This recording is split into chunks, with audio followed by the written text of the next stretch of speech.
j'espère que vous avez la forme parce que moi ça va super bien. Enfin j'ai envie de dire ça va mieux parce que comme vous l'avez vu, même beaucoup d'entre vous, j'ai envie de dire, l'ont vu sur Instagram. J'étais malade il y a quelques temps de ça et c'est pour ça que j'ai décidé de faire une vidéo pour tout vous expliquer. Donc je vous en dis pas plus, je lance le générique et on se retrouve juste après. Générique.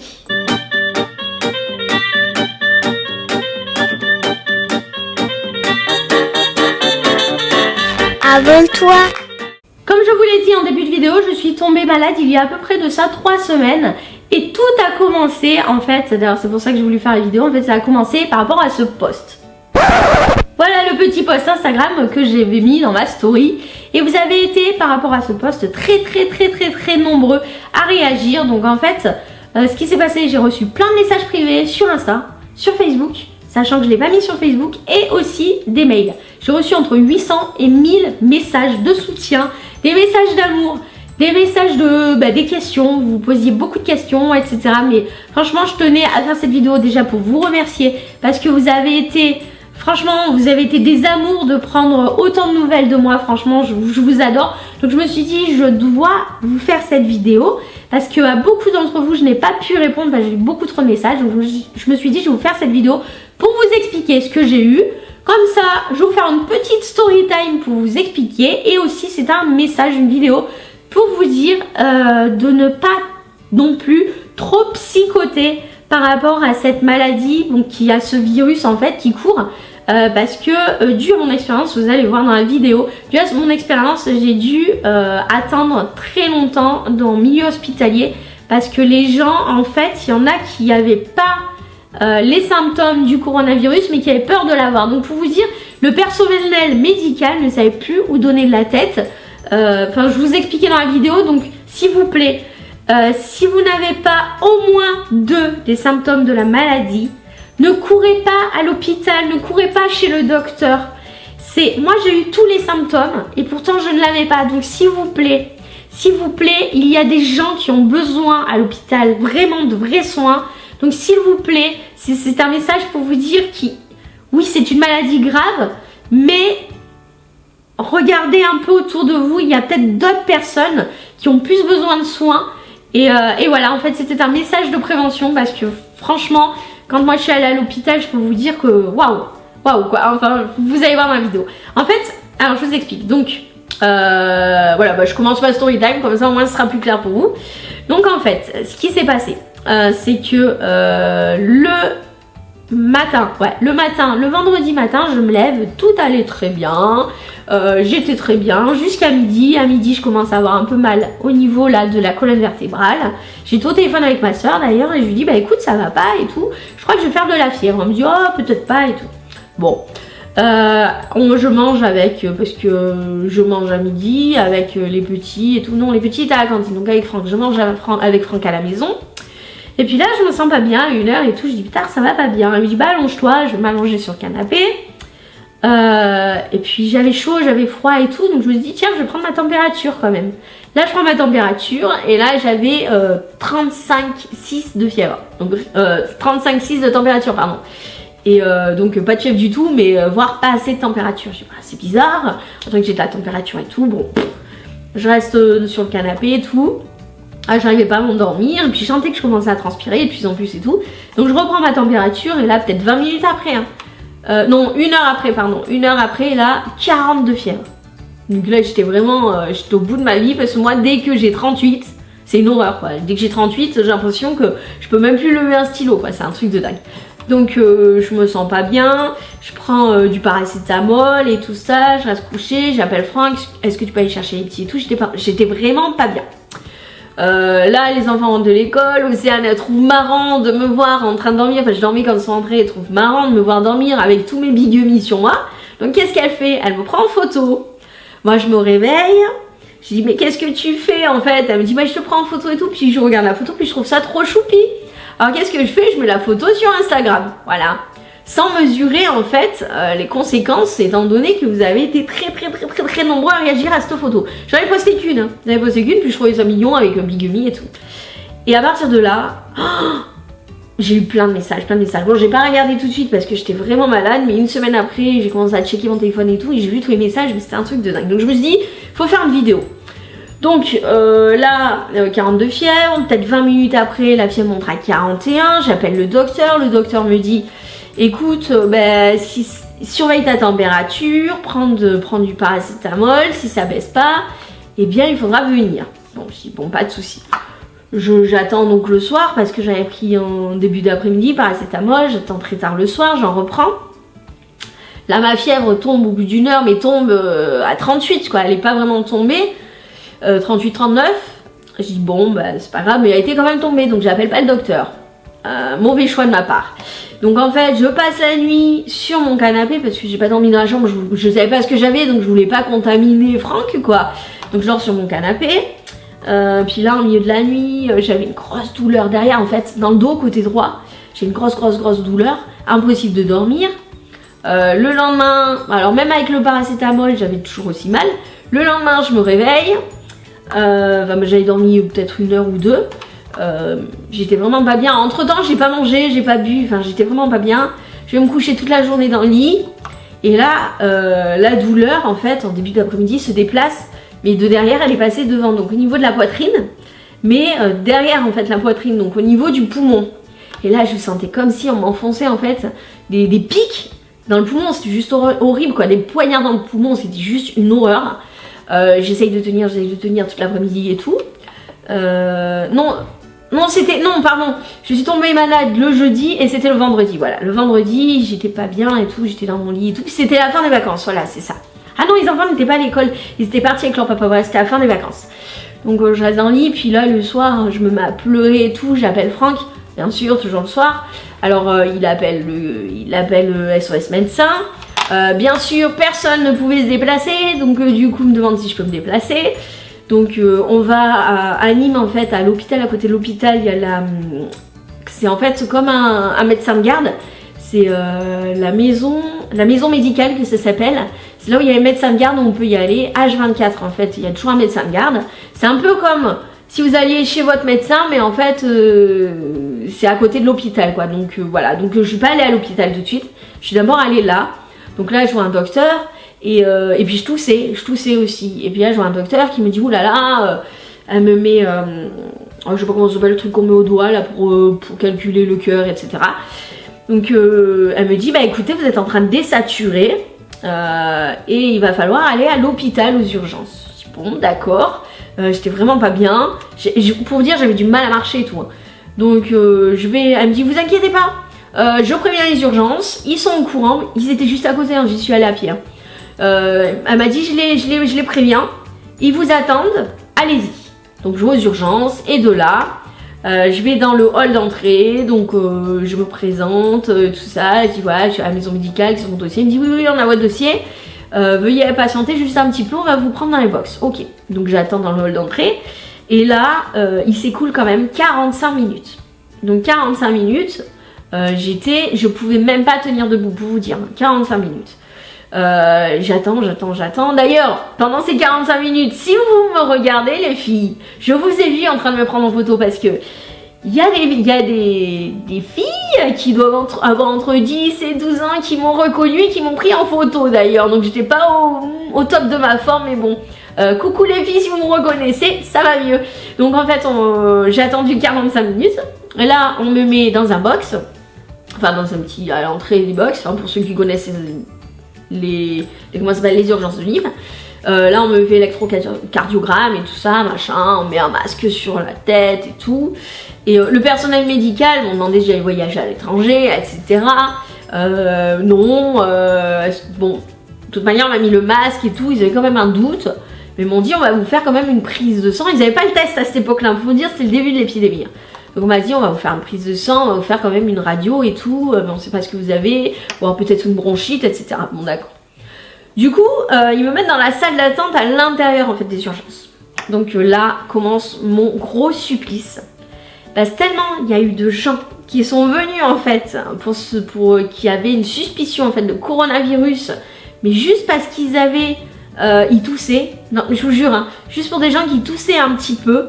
Les urgences il y a eu un monde énorme quoi, il y a eu un monde énorme. Donc moi j'ai attendu en salle d'attente, je suis arrivée donc en salle d'attente à 10 h du soir. On est venu me chercher, alors assis sur une chaise en plus, en salle d'attente. Alors, il y avait alors c'est marrant, parce que tout le monde croyait que j'avais le coronavirus. Et en fait, j'avais pas du tout en plus. Et en fait, tout autour de moi, il y avait une ligne de chaises. Il y avait personne à côté de moi, c'était un truc de dingue, il y avait personne à côté de moi. Donc j'attends jusqu'à, donc de 10h du soir, j'attends jusqu'à 4h du matin. Voilà. Assise sur une chaise, en train d'agoniser, parce qu'en fait, on m'avait donné un calmant très puissant, mais qui m'avait pas enlevé la douleur en fait. Donc ça servait à rien quoi. Donc je suis restée là à attendre, sachant qu'il y avait un adolescent en face de moi qui crachait du sang. Pour vous dire, hein, si vous toussez juste un petit peu, franchement, n'allez pas tout de suite aux urgences quoi, parce que c'est pas forcément grave. Attendez d'avoir quand même, enfin je pense pas que tout, enfin je vais pas vous dire allez pas aux urgences, mais posez-vous les bonnes questions quoi, parce qu'il y avait un adolescent en face de moi qui a attendu autant longtemps que moi, et lui il crachait un peu de sang. Et pour vous dire, avec un petit tupperware, il y avait très peu de sang. Et puis quand moi je suis passée, son tupperware était à moitié rempli de ça. Et c'était un tupperware quand même assez grand. Donc pour vous dire, le temps qu'il a attendu, il y avait une autre fille à côté qui toussait, qui ne s'arrêtait plus de tousser. Elle a toussé pendant 5 heures. 5 heures non-stop. Donc pour vous dire, quand c'est une petite toux, n'allez pas vous bousculer aux urgences. Parce que franchement, il y en a des gens qui ont vraiment quelque chose de grave et qui attendent. Et du coup on attend encore plus longtemps. Donc voilà, c'est pour ça cet adolescent m'a vraiment marqué, parce que j'ai vu, j'avais vraiment mal pour lui quoi. Pour vous dire, même si j'étais pas bien, j'avais mal pour lui. Vous voyez ce que je veux dire? Donc voilà, donc j'ai attendu jusqu'à 4h du matin. Là on me fait une prise de sang, on me fait une radio, alors debout, alors que j'arrivais pas à tenir debout, c'était juste une horreur. On me fait ça, on me dit par contre il va falloir attendre entre 2 à 3 heures pour avoir les résultats. J'ai dit d'accord. Et là, on met dans un brancard, on me met une perfusion avec un cachet qui m'a fait vomir et tout. C'était juste une horreur, j'étais vraiment pas bien. Mais c'est un truc que je sentais que la douleur était là, mais je la sentais plus. Donc c'était super, j'avais plus de douleur et tout, c'était trop bien. Et là, 7h du matin, ils arrivent avec les résultats et là ils me disent, vous avez une pneumonie. J'ai dit, ah d'accord. Donc il faut savoir, pour ceux qui ne le savent pas encore, je suis asthmatique. Donc asthmatique depuis des années. Donc en fait, je prends tous les jours de la cortisone. C'est un médicament en fait qui permet de stabiliser mon asthme. Donc je prends de la cortisone par voie respiratoire tous les jours. Et en fait, cette cortisone, au bout d'un moment, elle m'enlève un peu des défenses immunitaires. Mais si je prends pas cette cortisone, je fais des crises d'asthme. Donc en fait, on est un peu dans un engrenage où je sais plus quoi prendre à la fin. Donc ce qui se passe, c'est comme j'ai moins de défense immunitaire que les autres, dès qu'il y a un petit virus, moi je me fais vacciner de la grippe tous les ans. Bon, cette année je l'ai pas fait, je sais c'est pas bien, mais je me fais vacciner vraiment pour la grippe parce que c'est obligatoire pour moi. Donc mais parce que si je chope un tout petit truc, donc pour vous ça va être une petite bronchite, mais pour moi ça va être une pneumonie, donc ça va prendre des proportions juste énormes quoi. C'est-à-dire que moi la pneumonie, c'était 41 de fièvre, c'était de la toux mais à plus pouvoir parler pour vous dire. Des douleurs de partout, courbatures mais de partout. En fait j'avais tous les symptômes du coronavirus, mais c'était pas ça. En fait il y a des maladies qui se ressemblent, ils sont pas forcément le corona quoi. Donc voilà, donc pour vous dire, moi comme je suis asthmatique, je chope un peu tout et n'importe quoi, et ça prend des ampleurs mais juste énormes. Et pour vous dire, je suis à ma 6e pneumonie. Voilà. Donc rien que ça, donc là il faut encore que je fasse des tests pour savoir mes anticorps et tout, comment ça se passe. Parce que ils veulent savoir le pourquoi j'en ai attrapé autant, parce que c'est quand même une maladie grave, il y en a qui en meurent. Moi non, parce que je suis entourée des bonnes personnes, j'ai les bons traitements, etc. Mais voilà, donc en fait j'ai eu une pneumonie qui m'a été... Alors d'abord on m'a donné un premier traitement qui s'est avéré inefficace. Voilà, donc j'ai eu encore de la fièvre pendant 2 jours, je suis allée voir mon docteur, j'ai fait une prise de sang. J'avais quand même pour savoir une CRP, donc la CRP en fait je crois que c'est le taux de les bactéries et tout ça dans le sang. Donc en fait normalement ça doit être à 5 maximum, et moi j'étais à 700 sur la CRP. Donc en fait j'étais en cas clinique. Et juste que je vous explique, donc cas clinique, normalement je devais rester à l'hôpital. Mais comme il n'y avait plus de place à l'hôpital parce qu'il y avait trop de monde, on m'a fait rentrer chez moi.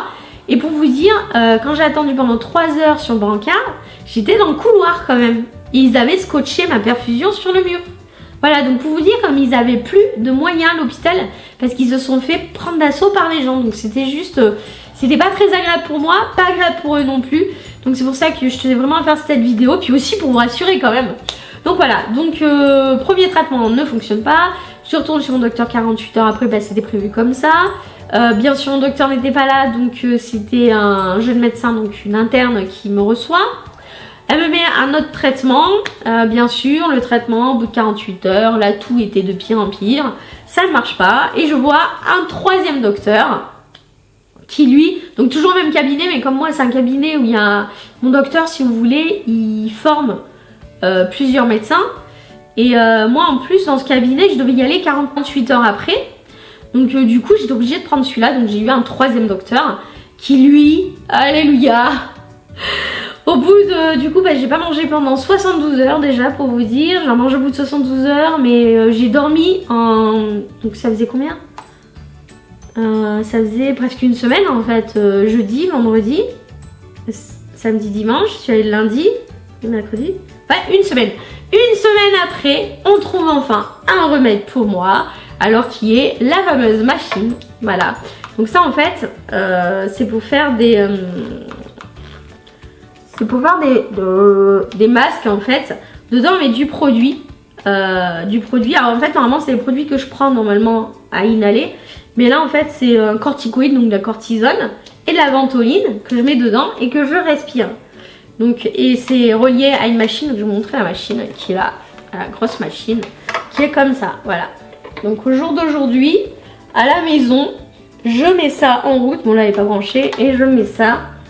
Et je reste comme ça pendant environ 20 à 30 minutes à respirer ça, 3 fois par jour. Alors là je finis mon traitement, dans 2 jours, donc ça va être fini, mais par contre j'ai d'autres... radio et tout ça à faire pour voir mes poumons où est-ce qu'ils en sont. Mais voilà pour vous dire que ben voilà, donc je vais mieux, je tousse plus parce que comme je vous avais dit dans des vidéos, vous m'entendiez un tout petit peu tousser, mais c'était juste horrible quoi, parce que merde, je pouvais plus faire de vidéos. C'est pour ça qu'on faisait pas de vidéos tous les jours, enfin le mercredi, le vendredi, le dimanche, parce que je pouvais pas, parce que j'avais pris mon stock de vidéos et je pouvais pas en tourner d'autres, voilà. Donc c'était juste pour vous dire que je n'ai pas le coronavirus, j'ai eu une pneumonie, donc pour ceux qui en ont déjà eu, bah, je vous invite à me le dire dans les commentaires. Si vous voulez me poser des questions, bah, ça se passe aussi dans les commentaires. De toute manière, il y aura aussi, pas une story, peut-être une story Instagram, remarque, je vais en faire une. Il y aura un petit post YouTube aussi, parce que si vous ne pouvez pas mettre les commentaires sous cette vidéo, eh bien vous pourrez les mettre sous le post YouTube. Comme ça au moins je pourrai vous répondre si vous avez des questions à poser, etc. Parce qu'on ne sait jamais, il y en a peut-être d'autres d'entre vous qui sont asthmatiques, qui ont déjà eu des pneumonies, des pneumopathies, qui ont des douleurs au niveau de la poitrine, etc. Donc voilà, donc, si vous voulez partager un peu votre expérience avec moi, mais moi je vous répondrai avec plaisir. Donc voilà, donc c'était la petite story time. Voilà, donc c'est vraiment le hasard. J'ai fait ma pneumonie en même temps que le coronavirus quand même. J'ai bien choisi mon... Franchement, j'ai bien choisi le moment, non? Non, vous croyez pas? Bon, en tous les cas, je suis désolée de vous avoir fait peur. Voilà, j'ai fait peur à toute ma famille aussi, hein, je vous rassure, hein, tout le monde a eu peur. Mais voilà, je suis guérie. Tout va bien, j'ai eu les bons docteurs, mais par contre faites attention, si vous avez juste une petite toux, juste un tout petit peu de fièvre, n'allez pas vous ruer sur le combiné pour aller voir le docteur, pour aller à l'hôpital, etc. Parce que y en a qui ont vraiment besoin de soins. Voilà, donc sur ce c'est la fin de cette vidéo. J'espère qu'elle vous aura plu, même si c'était beaucoup de blabla, mais il fallait que je vous explique les choses.